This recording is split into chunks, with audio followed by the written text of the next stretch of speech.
சின்னமங்கா அதிமுகவில் வந்து கூட்டணியாம் போய் சேர்ந்துருக்கார். நாங்கள் மகா கூட்டணி, எங்களை ஜெயிக்க யாருமே கிடையாது, எடப்பாடி மாதிரி நல்லவரே கிடையாது யாரும், நான் சேர்ந்த உடனே வந்து திமுக பயந்துடுச்சு. இவர் அந்த பக்கம் எடப்பாடி பழனிசாமி 32 பள்ளம் 34 பள்ளத்தில் 64 பள்ளத்தில் எல்லாம் வெளியே வந்துருக்கு. எங்களது கூட்டணி உடைக்க முடியாத கூட்டணி, மகா கூட்டணி, நாங்கள் கிழிச்சிருவோம், நாங்கள் தைச்சிருவோம் ஒரே கத்துறாரு.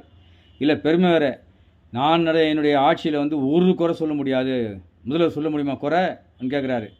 ஐயா, உங்கள் ஆட்சியில் முதல்வர் மட்டும் கிடையாது, மக்கள்லாம் குறைய சொல்லியிருந்தாங்க, கஷ்டப்பட்டுருந்தாங்க, துன்பப்பட்டிருந்தாங்க. நீங்கள் மறந்துட்டீங்க, உங்களுக்கு மரியாதை ஜாஸ்தி. அதே மாதிரி அன்புமணி அவர்களுக்கு மரியாதை ஜாஸ்தியாக இல்லை வெக்கம் இல்லை தெரியல.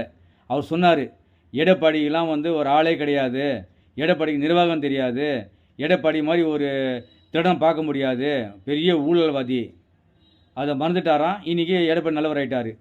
இவர் சொன்னார், அன்புமணிலாம் ஒரு ஆளா, அன்புமணிலாம் ஒரு மனுஷனான்னு இவர் கேட்டார். இவரும் மறந்துட்டார். 2 பேரும் மறந்துட்டாங்களா இல்லை மானம் கட்டலாம் தெரியாது. இல்லை என்ன வேடிக்கைன்னா, இங்கே கூட்டணி வச்சுக்கிறாங்களாம். நம்மளை பார்த்தா பைத்தியம் மாதிரி தெரியல, நம்ம மேலே பைத்தியம் கிடையாது. இவங்கள எப்படி சொல்கிறது, வேணாம் விடுங்க, அது அவங்களுக்கு தெரியும் என்னன்னு சொல்லி. எதுக்கு சொல்கிறேன்னா, பாட்டாளி மக்கள் கட்சி வந்து கூட்டணி வச்சுக்கிச்சான்.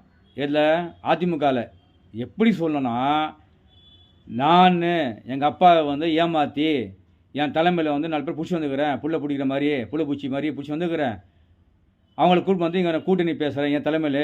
எங்கள் அப்பா வந்து வேறு இடத்துல பேசுவார், அவர் தனியாக பொட்டி வாங்குவார், இவங்க பொட்டி வாங்கிட்டேன் நான், அப்படி தான் பேசினோம். உன்ன வேடிக்கை என்னென்னா, ஆல்ரெடி வந்து பாட்டாளி மக்கள் கட்சி வந்து தேசிய கூட்டணி தான் இருந்தது.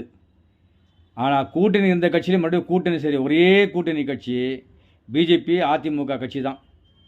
அருமையான கூட்டணி மறுபடியும் கூட்டணி செய்வாங்களாம்.